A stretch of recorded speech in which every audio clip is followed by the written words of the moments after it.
Hey guys, I just wanted to take a couple minutes to tell you about this Brownells product that I actually use quite a bit. It's called Brownells Oxpho Blue. It's a cold blue. It's in a cream formula, which I tend to like a little bit better than the liquid. You can get this where you want it, and it just seems to spread out better. I use this on some small stuff when I'm hot bluing, just a little touch up and stuff, and it's also excellent for things that you can't drop in the bluing tanks, like this old Unertl Hawk 4-power scope. As you can see, the bluing's kind of wore on it.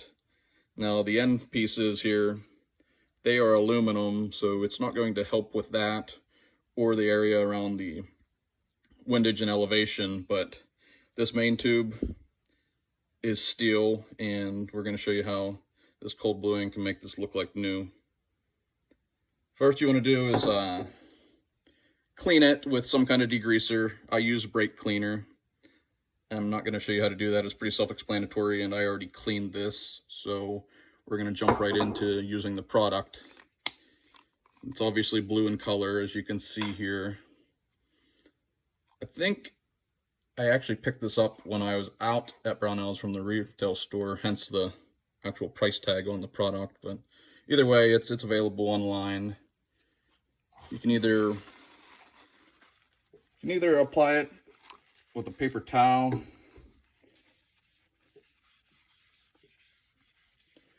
or I'll show you here in a second what I actually like to do.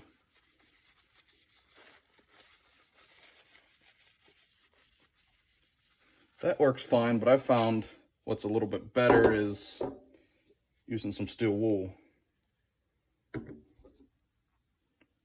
Now you want fine steel wool.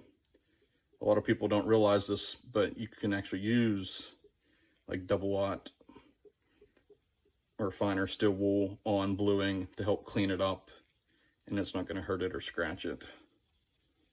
People think I'm crazy when I tell them to do that. It works really well with oil like this ballistol here. I believe this is available at Brownells, but don't quote me on that. But a little bit of oil and some steel wool will clean off rust and make a firearm look a little bit better than it did prior without actually having to blue it. As you see, this stuff spreads out pretty good.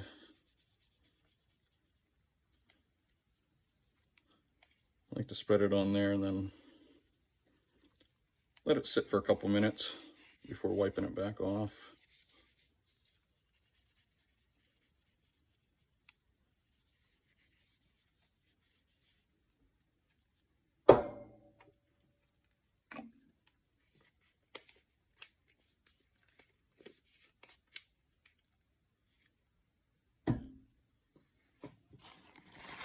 And actually, as you're wiping it off, you're actually rubbing it in more, which helps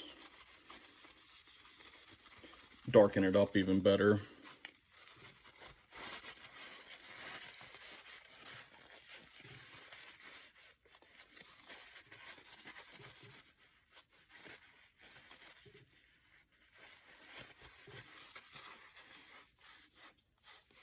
Little fun fact with these Unertl scopes, they were actually made here in Pennsylvania, where I'm from, in a little town outside of Butler called Mars.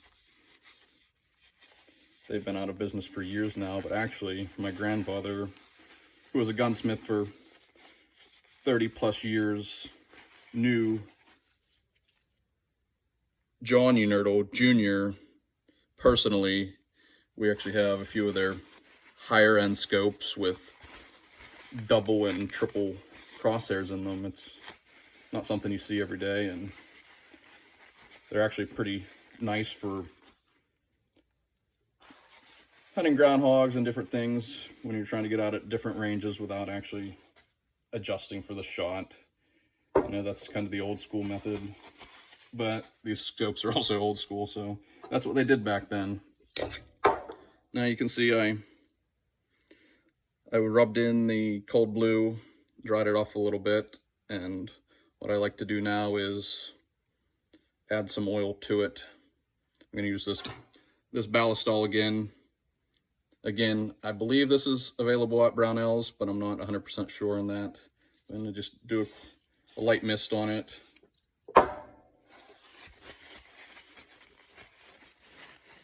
And rub it in.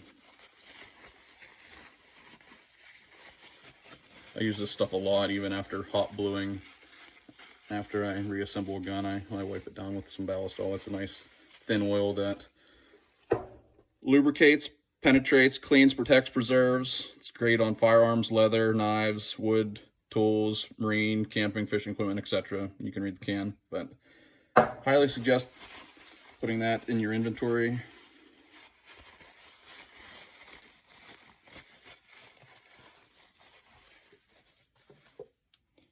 So here we are.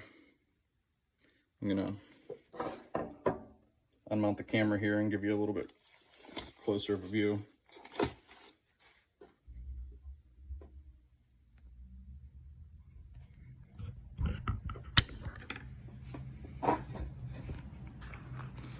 So yeah, quite a difference.